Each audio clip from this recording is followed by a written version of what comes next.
बिस्मिल्लाहिर्रहमानिर्रहीम अस्सलाम वालेकुम, welcome back to our channel Inspirant. आज की इस वीडियो के अंदर हम क्वेश्चन नंबर 3 को डिस्कस करने जा रहे हैं। तो अगर से प्रीवियस लेक्चर की बात की जाए उसके अंदर हमने क्वेश्चन नंबर 2 को कंप्लीटली कवर किया था। तो आज की वीडियो के अंदर हमारे पास स्टेटमेंट क्वेश्चन आ रहे हैं जो इंपॉर्टेंट हैं। जो बाकी क्वेश्चन थे रिमेनिंग क्वेश्चन नंबर 1 एंड 2 वो इतने इंपॉर्टेंट नहीं थे। तो स्टार्ट करते हैं क्वेश्चन नंबर 3 से और देखते हैं कि इसकी स्टेटमेंट के अंदर क्या लिखा हुआ है। तो अगर हम क्वेश्चन नंबर 3 की स्टेटमेंट पर फोकस करें तो लिखा हुआ है द एंगल ऑफ एलिवेशन। तो क्वेश्चन को मजीद करने से पहले हमें पता होना चाहिए कि what is angle of elevation, जो कि हमने चैप्टर नंबर 10 क्लास 10 में चैप्टर नंबर 7 पढ़ा था कि what is angle of elevation and what is angle of depression. ये दोनों के दोनों एंगल हमें पता होना चाहिए। तो first of all we are going to discuss what is angle of elevation and what is angle of depression. तो एंगल ऑफ एलिवेशन और डिप्रेशन को अगर आपको सिंपल वर्डिंग में समझाऊं तो मैं अगर यहाँ पे एक सिंपल लाइन लगा लूँ, ठीक है, ये हमारे पास एक वर्टिकल लाइन है, ठीक है, और यहाँ पे अब जो भी हम एंगल मेजर कर रहे होते हैं वो with respect to observer measure कर रहे होते हैं, ठीक है। लेट्स सपोज मैं यहाँ पे खड़ा हूँ, मैं वहाँ पे टेक्स्ट बुक लिखा हुआ उसको देख रहा हूँ, तो यहाँ से मेरी आई से जो वहाँ पे एंगल बन रहा है वो हमारे पास मेजरमेंट होती है, ट्रिग्नोमेट्री में हम उसको मेजरमेंट कहते हैं, ठीक है। अब मैं बात करता हूँ एंगल ऑफ एलिवेशन की। अब एंगल ऑफ एलिवेशन कोई एक पॉइंट होता है फिक्स जिसको ऑब्जर्वर कहीं से मेजर कर रहा होता है, ठीक है। तो लेट्स सपोज मैं कह लेता हूं कि यहां पे मैं एक लाइन लगा लेता हूं, ठीक है। अब ये मेरे पास ऑब्जर्वर है, ठीक है, जो पॉइंट को मेजर कर रहा है। अब ये पॉइंट ए है, ये पॉइंट बी है, ठीक है। अब मैं आपको फर्दर जब एक्सप्लेनेशन करूंगा तो आपको बताऊंगा। तो एंगल ऑफ एलिवेशन क्या होता है कि जब आप वर्टिकली अपवर्ड किसी चीज को देख रहे हो, मीन मैं यहाँ पे खड़ा हूं, मैं वर्टिकली अपवर्ड बोर्ड के कॉर्नर को देख रहा हूं, ठीक है, तो ये एंगल ऑफ एलिवेशन आ जाएगा जो अपवर्ड साइड बनेगा, ठीक है। इसको बोला जाता है एंगल ऑफ एलिवेशन जो अपवर्ड साइड बना जाता है, यानी किसी हॉरिजॉन्टल लाइन को जब अपवर्ड देख रही हूं तो उसको बोला जाता है एंगल ऑफ एलिवेशन, ठीक है। और दूसरा, जब मैं किसी चीज को वर्टिकली डाउनवर्ड देख रहा हूँ, मीन मैं यहाँ पे खड़ा हूँ, ठीक है, अब मैं अपवर्ड देख रहा हूँ तो एंगल ऑफ एलिवेशन। अब मैं यहाँ से उस बोर्ड के नीचे वाले कॉर्नर को देख रहा हूँ तो ये होगा एंगल ऑफ डिप्रेशन। मीन मैं यहाँ पे खड़ा हूँ, यहाँ से मैं इस लाइन को देख रहा हूँ, ठीक है, तो इसको बोला जाएगा एंगल ऑफ डिप्रेशन जो डाउनवर्ड बना जाता है। यानी जब आप वर्टिकली डाउनवर्ड मूव कर रहे हो तो उसको बोला जाएगा एंगल ऑफ डिप्रेशन।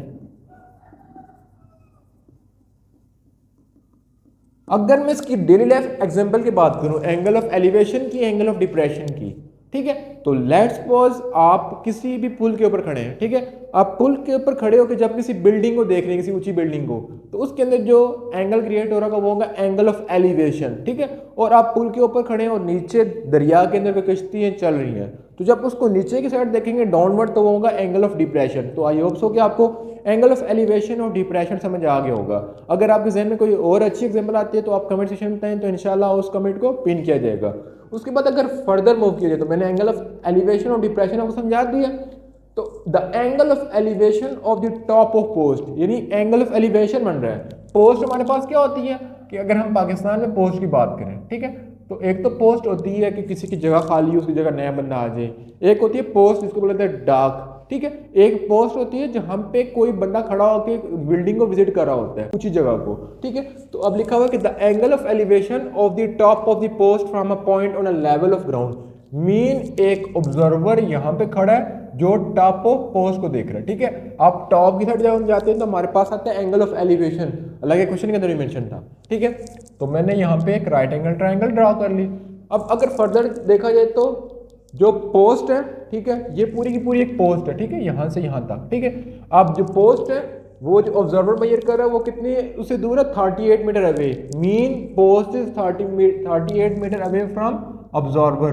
तो ये 38 मीटर हमारे पास क्या होगी, बेस। उसके बाद अगर फाइंड किया तो find height of the post, हमने हाइट फाइंड करनी है। तो अब जहन में क्वेश्चन आता है कि ट्रिग्नोमेट्री डेली लाइफ में कहाँ यूज होती है।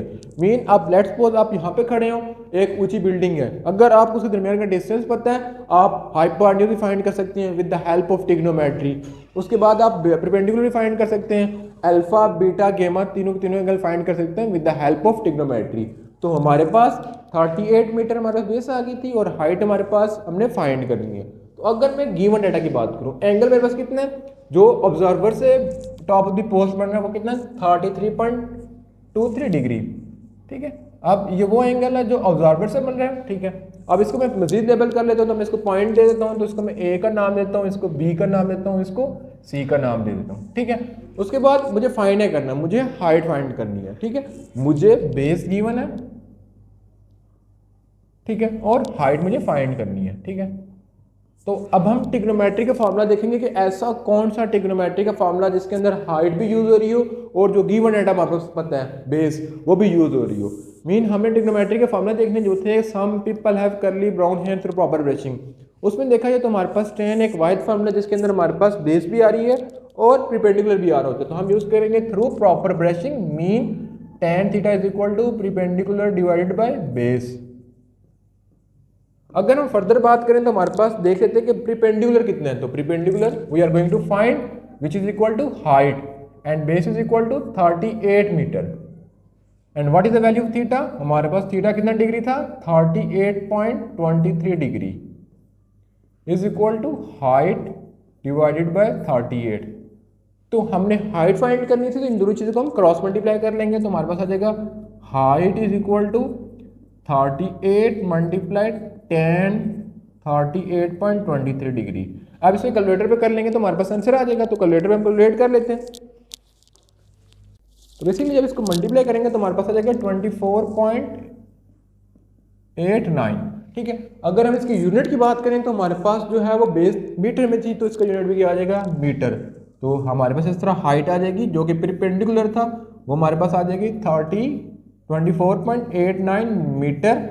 ठीक है, which is the height of the post, यानी हमने height of the post find कर ली है। तो बेसिकली जो इस तरह के क्वेश्चन आते हैं स्टेटमेंट के, तो उसको आपको स्टेटमेंट को पहले एक दफा पढ़ लें, उसके अंदर से गिवन डाटा निकाल लें, उसके बाद 2-3 दफा उसको अच्छी तरीके से पढ़ेंगे तो आपका क्वेश्चन ऑटोमेटिकली कवर हो जाएगा। तो बेसिकली क्वेश्चन नंबर 3 था, इसके बाद हम मूव करते हैं क्वेश्चन नंबर 4 की तरफ। तो अब क्वेश्चन नंबर 4 की स्टेटमेंट को पढ़ लेते हैं। तो लिखा हुआ है कि अ मस्जिद मीनार 82 metre height cast a shadow. ठीक है, एक मस्जिद है जिसका मीनार 62 मीटर का शैडो बना रहा है। ठीक है, long find the angle of elevation, फिर एंगल ऑफ एलिवेशन है। ठीक है, अब जो मस्जिद का मीनार एंगल बना रहा है वो वर्टिकली अपवर्ड है, तो वर्टिकली अपवर्ड को चीज़ हो तो उसके अंदर एंगल ऑफ एलिवेशन आ जाता है। ठीक है, of the sun at the movement, हमने क्या फाइंड करना है, find the angle of elevation, हमें एंगल ऑफ एलिवेशन फाइंड करना है। ठीक है, अल्फा फाइंड करना है, जो भी थीटा फाइंड करना है। ठीक है, of the sun at the movement. तो अगर हम इसके स्टेटमेंट को वापस पढ़ें तो हमारे पास, अब इस स्टेटमेंट को पढ़ लेते हैं और उसकी डायग्राम ड्रा कर लेते हैं। मस्जिद मीनार 82 मीटर हाई, यानी मस्जिद का मीनार की हाइट 82 मीटर है। ठीक है, यानी हमें हाइट पता चल गई कि मस्जिद की मीनार की हाइट 82 मीटर है। कॉस्ट शैडो, जब भी किसी चीज़ का शैडो बन रहा होता है, लेट्स सपोज कोई ट्री है, ट्री का जब शैडो बन रहा होता है तो वो ग्राउंड में बन रहा होता है। ठीक है, उसके अलावा लेट्स सपोज कोई भी चीज़ है तो उसका शैडो ग्राउंड में बन रहा होता है। तो ये मस्जिद का जो मीनार था 82 मीटर इसकी हाइट थी, इसका शैडो बन रहा है 62 मीटर ऑन अ ग्राउंड। तो 62 मीटर हमारे पास क्या आ जाएगा, शैडो, जो कि बेस में बनता है, ग्राउंड में बनता है। ठीक है, find the angle of elevation, तो हमें एंगल ऑफ एलिवेशन फाइंड करना है, तो मैं इसको ड्रॉ कर लेता हूँ। तो हमें एंगल ऑफ एलिवेशन फाइंड करना है, तो यहाँ का हमें एंगल चाहिए। ठीक है, तो अगर हम इसको मैं लेबल कर लेते हैं तो इसको मैं ए का नाम देता हूँ, इसको बी का नाम देता हूँ, इसको सी का नाम दे देता हूँ। अगर आप लेबल किए बगैर भी करेंगे तो ठीक होगा, कोई गलत नहीं कर सकता आपको। ठीक है, हमें अल्फा फाइंड करना है, तो यानी थीटा फाइंड करना है। चलो इसको मैं थीटा लिख लेता हूँ, अल्फा की जगह मैं थीटा लिख लेता हूँ, मुझे थीटा फाइंड करना है। ठीक है, तो हमारे पास एंगल फाइंड करने के लिए देखेंगे हम ट्रिग्नोमेट्री का कौन सा फॉर्मूला यूज हो रहा है। तो अगर देखा जाए तो हमारे पास परपेंडिकुलर भी गिवन है और बेस भी गिवन है, तो वो फार्मूला यूज करेंगे जिसके अंदर perpendicular has well as base आ रहा हो। तो हमारे पास फार्मूला आता है tan थीटा का, तो यूज कर लेंगे कि through proper brushing, which mean tan theta is equal to perpendicular, the value of perpendicular is 82 meter and the value of base is 62 meter. We are going to calculate theta, so tan inverse 82 divided by 62। तो आप इसको calculator पे calculate कर लेते हैं और देखते हैं कितना आंसर आता है। तो जब tan इनवर्स 82 डिवाइडेड बाई 62 करेंगे तो हमारे पास कितना आंसर आ रहा है, हमारे पास आ जाएगा 52.9 डिग्री, जिसको हम राउंड ऑफ करें तो अप्रॉक्सीमेटली हमारे पास आ जाएगा 53 डिग्री। तो बेसिकली ये था क्वेश्चन नंबर 4। तो ये थी आज की वीडियो जिसके अंदर हमने क्वेश्चन नंबर 4 और क्वेश्चन नंबर 3 को डिस्कस किया। तो इंशाल्लाह मिलेंगे नेक्स्ट पार्ट में, तब तक अल्लाह के बाद।